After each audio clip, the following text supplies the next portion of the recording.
C'est donc une exclusivité LCI, un document exceptionnel. Après 3 semaines de guerre civile en Libye, des milliers de victimes, quelques 200 000 réfugiés au bas mot. Vincent Herouet, assisté de Yannick Mahé et Éric Josset, ont rencontré le colonel Kadhafi tard hier soir dans un grand hôtel de Tripoli. Écoutez, regardez. Est-ce que vous dormez bien, colonel Kadhafi? Oui, oui.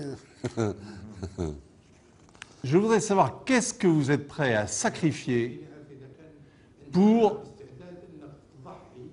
pacifier Benghazi et pour reconstituer l'unité de la Libye. Discuter avec qui? Le Conseil national, par exemple, de Benghazi, qui s'est constitué.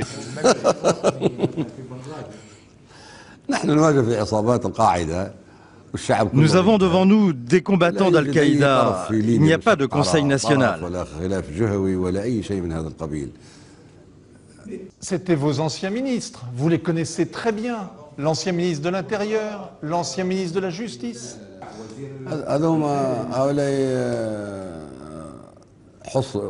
في بنغازي لما قامت عصابات بن لادن بالاستيلاء على السلاح. Ils ont été bloqués à Benghazi, ils ont été pris par la force, par les gens de Benghazi. Ils leur ont dit qu'ils seraient tués de la manière des combattants d'Al-Qaïda, c'est-à-dire égorgés. La seule possibilité, c'était de s'engager avec eux, de leur donner les ordres dont ils avaient besoin pour ne pas perdre le temps et avoir une certaine crédibilité.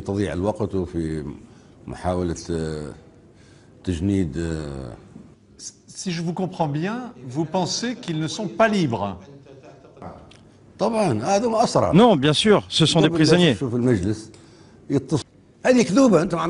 Je ne peux pas combattre mon peuple, c'est un mensonge des pays colonisateurs.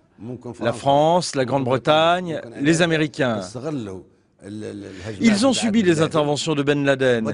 Et là, au lieu de dire que c'est une contre-attaque contre Ben Laden et de soutenir la Libye, non, ils veulent coloniser la Libye de nouveau. Mais c'est un complot colonialiste, c'est colonialiste.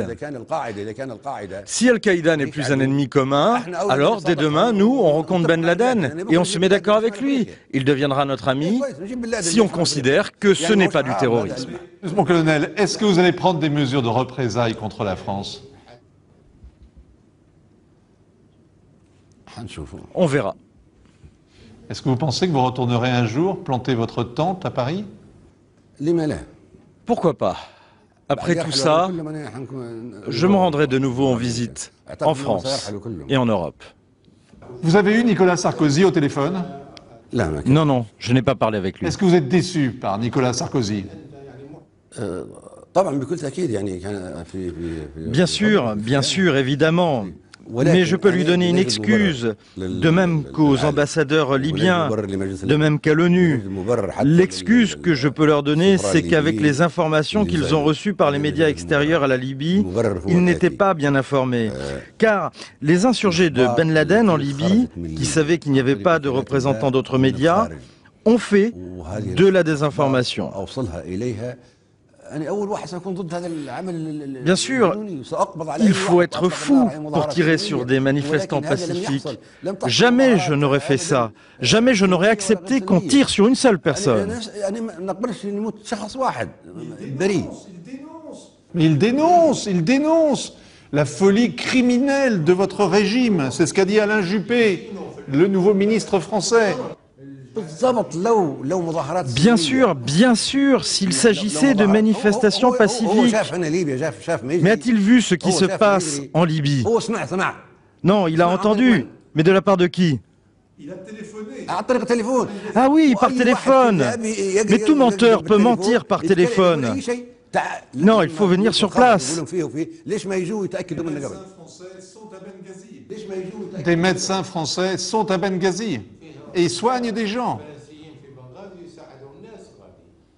Et on écoute les étrangers qui sont à la frontière tunisienne. 200 000 personnes qui ont quitté le pays. Non, impossible, je te défie. Je lance un défi. C'est un mensonge. C'est un mensonge. Où qui c'est qui les a tués? Plus, attendez, je suis en train encore de parler. Je ne veux pas rire, je ne veux pas rigoler comme ça. Je suis en train de discuter de choses très importantes qui importent le monde. Et je pense que je peux lui donner excuse à ce monde. Parce que même les Libyens, je peux leur donner une excuse. Parce qu'ils ont eu une information immense et un mensonge très, très grand.